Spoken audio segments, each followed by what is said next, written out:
Fala pessoal, sejam bem-vindos a mais um vídeo for Keep. Hoje eu estou na cidade de Camaragibe novamente e hoje eu vou fazer a gravação do Engenho Camaragibe. No último vídeo a gente fez a gravação da fábrica de tecidos, que faz parte da história dessa cidade, e hoje eu vou fazer a gravação da casa que deu origem a essa cidade, né? Do casarão e do Engenho Camaragibe.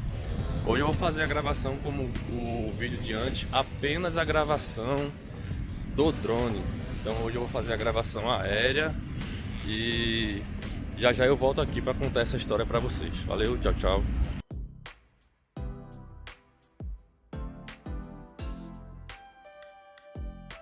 Eu vou iniciar o vídeo aqui do Parque Camaragibe, o drone já está posicionado. Vamos ver se eu acho um lugar seguro para começar o voo. Tem duas árvores ali, né? Tem um dog e um caramelo. Deixa eu girar aqui. Eu acho que eu vou subir aqui entre essas árvores aqui na frente.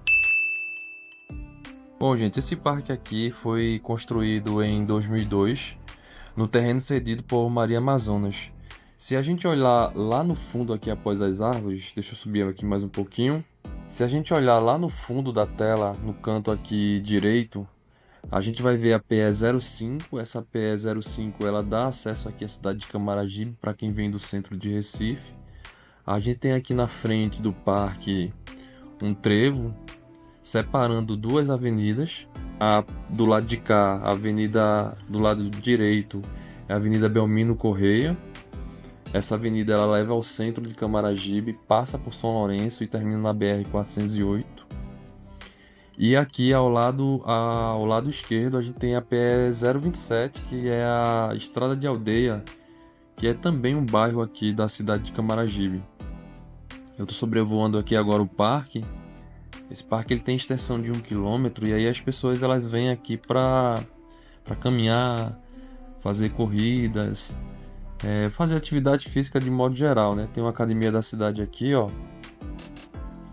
E eu vou me posicionar aqui agora em frente à Casa Grande, o Engenho Camaragibe, para a gente ver e contar um pouquinho dessa história para vocês. Existe um fragmento também aqui de Mata Atlântica, né?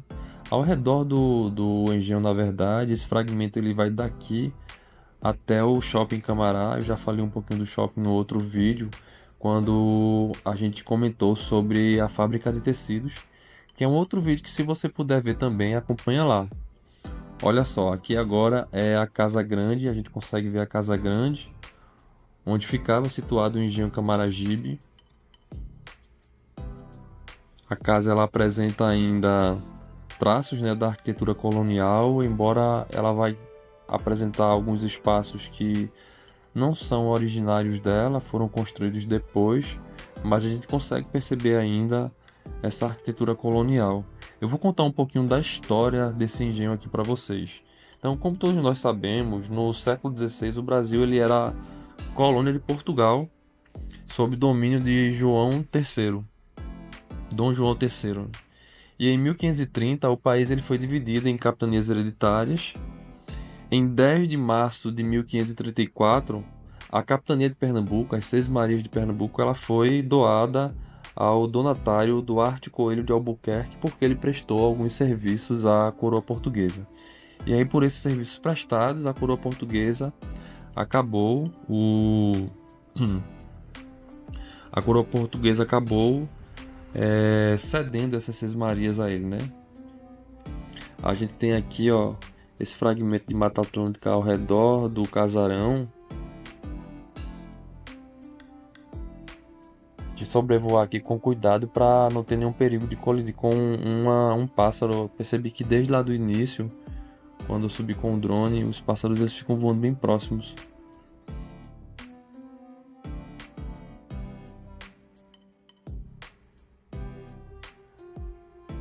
É engraçado que o nome Camaragibe, a cidade de Camaragibe recebeu esse nome porque nessa região aqui, que abrigava o engenho, era encontrado uma espécie de arbusto que tinha o nome de Camaragipê. E aí, em alusão a esse nome, né, porque havia muitos aqui arbustos desse tipo, a cidade de Camaragibe recebeu esse nome.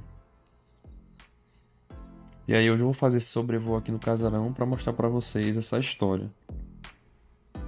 O Brasil, no princípio do século XVI, ele se tornou o maior polo de interesse da coroa portuguesa, né?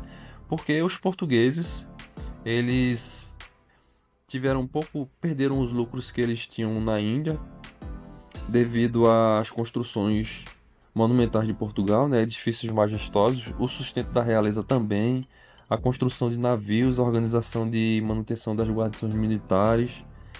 Tudo isso exonerou a coroa portuguesa, que se endividou e acabou fazendo alguns empréstimos junto a banqueiros de Portugal. No Brasil, assim, foi implantado a produção da cana-de-açúcar, né, o plantio e produção de cana-de-açúcar. E no ano de 1542, o Duarte Coelho ele concede a posse da capitania de Pernambuco aos novos cristãos. Essa denominação de novos cristãos, ela era dada às pessoas que praticavam outras religiões que não o cristianismo e que, por conta da Inquisição da Igreja Católica, elas foram obrigadas à conversão. E aí essas pessoas aqui que vieram para Pernambuco, que receberam o engenho Camaragibe, foram o Diogo Fernandes, a esposa dele, a Branca Dias, que aliás tem algumas histórias sobre ela, tem algumas lendas. E aí depois eu vou falar um pouquinho também sobre isso. E o Pedro Álvares Madeira. O Diogo Fernandes e a Branca Dias, eles eram casados, eles tinham 8 filhos. E o Diogo Fernandes ele veio para cá e a Branca Dias ela continuou em Portugal.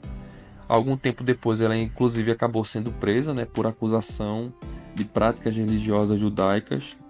E aí ela só veio para o Brasil mesmo após o seu pedido, a sua petição ao Tribunal da Inquisição na Igreja Católica. Conta uma lenda sobre a Branca Dias, de que porque eles não moraram aqui em Camaragibe inicialmente, né? A Branca Dias e o Duarte Coelho, o Diogo Fernandes, eles inicialmente eles se localizaram em Olinda. E aí existe uma lenda que conta que a segunda vez que ela foi acusada aqui no Brasil pela Inquisição da Igreja Católica, antes da prisão dela, porque ela seria queimada na fogueira depois, ela acabou. Os pássaros estão passando aqui bem próximos. Deixa eu ver se não tem nenhum aqui. Eu tô com medo de colidir com algum deles. Olha só o que passou bem pertinho aqui. Os pássaros que têm ninhos aqui nessas árvores, eles acabam encarando o drone como uma ameaça, né? E aí eles partem pra cima mesmo. Sim, mas aí deixa eu voltar a essa história aqui da Branca Dias. E aí conta a lenda de que antes de ser presa, ela jogou todas as suas pratarias em um açude que fica aqui em Recife, no bairro de Dois Irmãos, onde hoje fica o zoológico da cidade, né? Por trás do zoológico, existe lá ainda um casarão que acredita-se que ela morou ali e que no açude que fica em frente a esse casarão, que aliás fornece Recife, né? Abastece Recife com água, ela havia jogado aí essas pratarias. Caramba, olha só quanto detalhe dá pra ver daqui do casarão com essas imagens bem de perto. A gente consegue perceber que tem várias janelas, né? O casarão na parte de cima. As janelas também na parte de baixo, bem ao estilo colonial. E hoje eu consegui chegar bem pertinho. Obviamente esses terraços aqui não existiam, né? Houve uma reforma aqui, provavelmente eles adicionaram esses 2 terraços, o superior e o de baixo. E daqui dá pra gente ver toda a vegetação desse fragmento de Mata Atlântica aqui.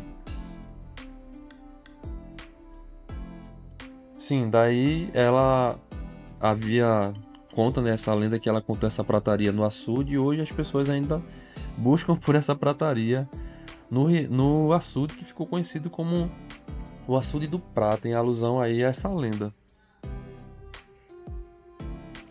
O esposo de Branca Dias, uma vez que ele teve posse das terras de Camaragibe, ele deu início aqui à produção de cana-de-açúcar e montou aqui esse engenho. A gente percebe que a Casa Grande ela fica meio que numa montanha aqui, né? Numa elevação. Ele montou o engenho justamente nessa elevação.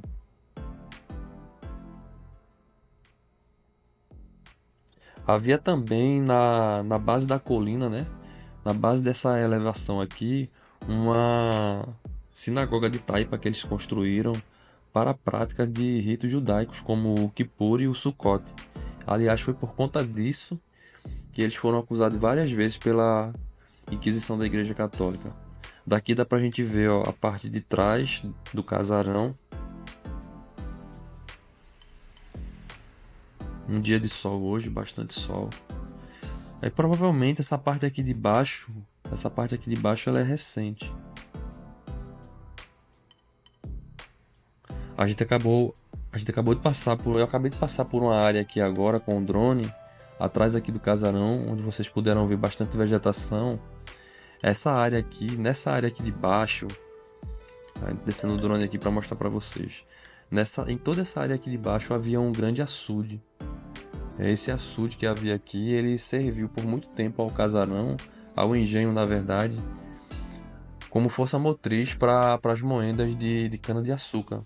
Hoje esse açude ele secou, né? Ele não existe mais. E aí só resta a vegetação mesmo.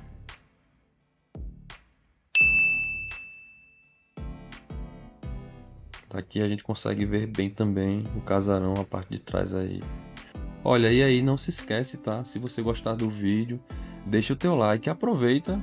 Se você não é inscrito no canal ainda, para se inscrever, não te custa nada. É uma trabalheira danada para reunir essas informações e fazer essas imagens. Então, olha só, esse riacho que eu falei para vocês, né? Esse açude que havia era exatamente aqui embaixo, ó. E hoje a gente só tem vegetação aqui. Parece que tá saindo uma fumacinha ali, né? E aí, olha só vegetação. Esse açude não existe mais. Esse açude existiu até um tempo atrás. Até a década de 2000, esse açude ele ainda estava presente aqui. 2000, 2010 eu lembro desse açude aqui ainda. Hoje a gente só tem vegetação.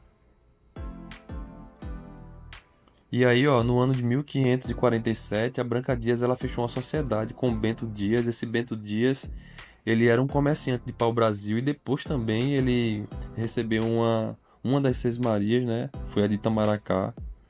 Ele passou a ser donatário também.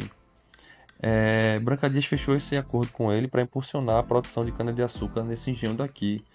E aí, quando isso aconteceu, o Diogo Fernandes, né, a família, na verdade, que morava em Olinda, passou a ser feitor aqui do engenho. O Diogo Fernandes passou a ser feitor e a família veio morar no engenho de Camaragibe.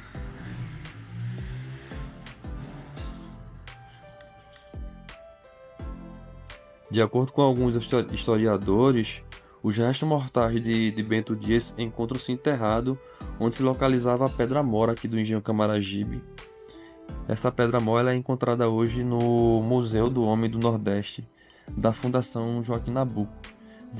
Sobrevoando aqui com o drone, infelizmente eu não consegui perceber o local onde ficava essa pedra. Vocês vão perceber aqui agora que existem algumas habitações aqui na frente, ó. Existe uma pequena rua que dá acesso ao casarão, com a descida íngreme aqui em direção à Avenida Belmiro Corrêa, e ao lado dessa rua existem essas 4 edificações aqui. Quando eu vou descer mais com o drone aqui, vocês vão perceber. Existe essa maior aqui. E se não me falha a memória, existem mais 3 edificações aqui para baixo. Deixa eu rotacionar com o drone aqui. Deixa eu voltar com ele para o lado de cá. Lá na frente o Açaí Atacadista. Essa loja ela é recente aqui na cidade. Se estabeleceu bem de frente ao engenho, né? Um belo ponto de referência. Mas aí, olha só, deixa eu virar com o drone aqui. E aí vocês vão perceber essas edificações que haviam aqui. Contam os historiadores que essas 4 edificações seriam a senzala do engenho, onde habitavam os negros, né, que trabalhavam aqui. Os negros escravos que trabalhavam no engenho Camaragibe, eles ficavam nessas senzalas aqui, construídas para isso. Então dá para perceber essa maior de cima aqui. Se não me falha a memória, pelo que eu li, nós tínhamos a senzala, a casa dos feitores aqui também. Então são quatro, ó. Essa maior que provavelmente era a senzala onde ficavam os negros, né? E tem essas outras três edificações aqui. Pela história que eu li, três delas eram senzala e uma era casa de feitores. Tem uma pessoa ali trabalhando, ó, porque hoje essas casas aí elas servem de moradia para os trabalhadores permanentes aqui do imóvel.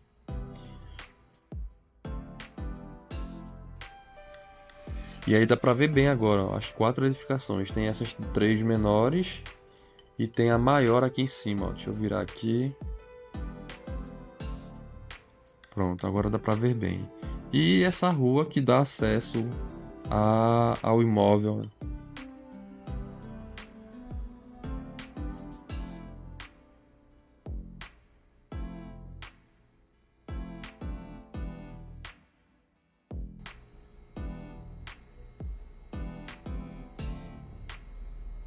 O, o engenho, entre os anos de 1630 e 1654, ele foi invadido pelos holandeses, né? Foi ocupado pelos holandeses. E olha só que imagem legal daqui. Dá pra ver a parte de frente, né, do casarão. Bem ao estilo colonial. As janelas e as portas chapadas na frente e nas laterais. Então os holandeses ocuparam aqui o engenho entre os anos de 1930 e 1954. E por conta das batalhas que houve aqui com os holandeses até o ano de 1717, o engenho ele foi completamente destruído. Ele só foi reerguido com a ajuda da coroa portuguesa depois. E só foi reerguido realmente porque foi meio que uma recompensa que os donatários ganharam pela expulsão dos holandeses que ocuparam aqui o espaço.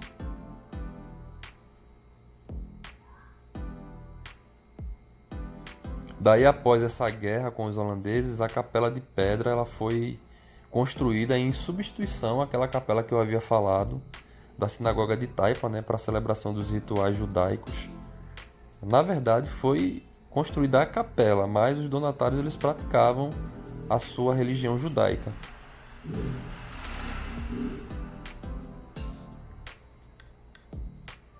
A Casa Grande que a gente vê aqui agora, né, a Casa de Maria Amazonas, ela foi construída ao redor da capela.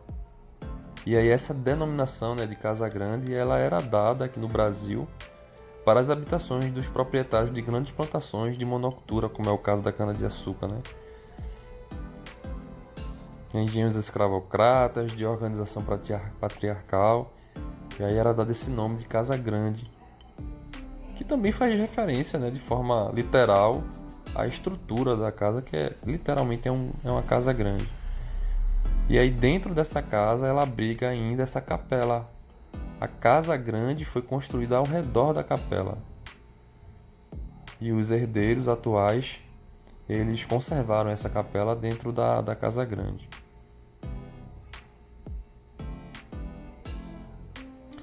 Nós vamos ter na história desse engenho uma sucessão de herdeiros que ocuparam o engenho Camaragibe.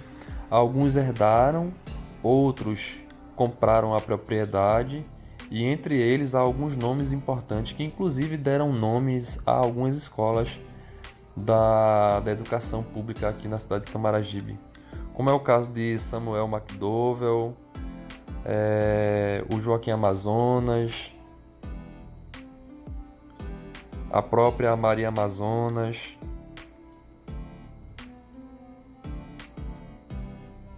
ao Manuel Corrêa de Araújo,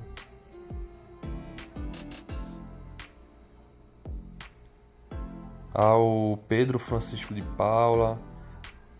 Alguns desses nomes eles são bem conhecidos na cidade porque alguns prédios de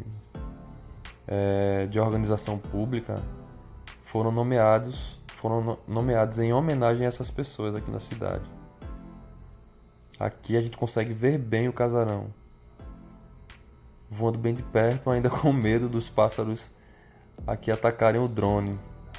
Mas vamos lá, tudo em nome da história.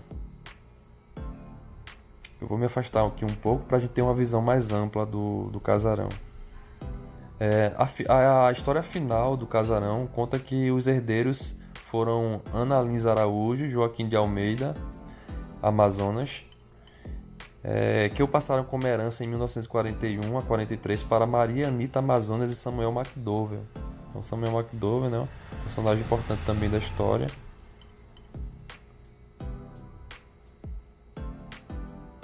Os móveis que ainda são encontrados dentro do casarão, eles também são do período colonial, né? Tanto os móveis como alguns objetos. Os herdeiros conservam esses objetos, até porque o casarão ele é patrimônio histórico da cidade.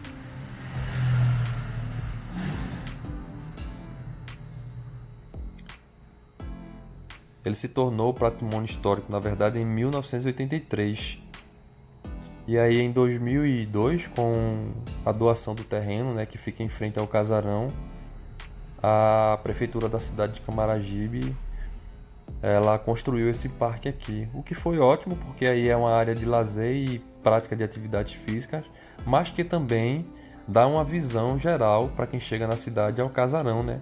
É como se fosse uma porta de entrada para a cidade. O casarão ele fica bem de frente na cidade. E aí, antes desse parque, havia muita vegetação nesse terreno e um muro cercando a Casa Grande. Quase não se via de fora, né, de quem chegava na cidade. Hoje, para quem chega na cidade, se depara de frente com o casarão, que a gente tem uma área livre bem aberta. E aí eu vou fazer esse retorno aqui com o drone. Vou me afastar um pouco para a gente ter uma visão mais ampla. Deixa eu descer aqui só um pouquinho, tá ventando bastante, ó.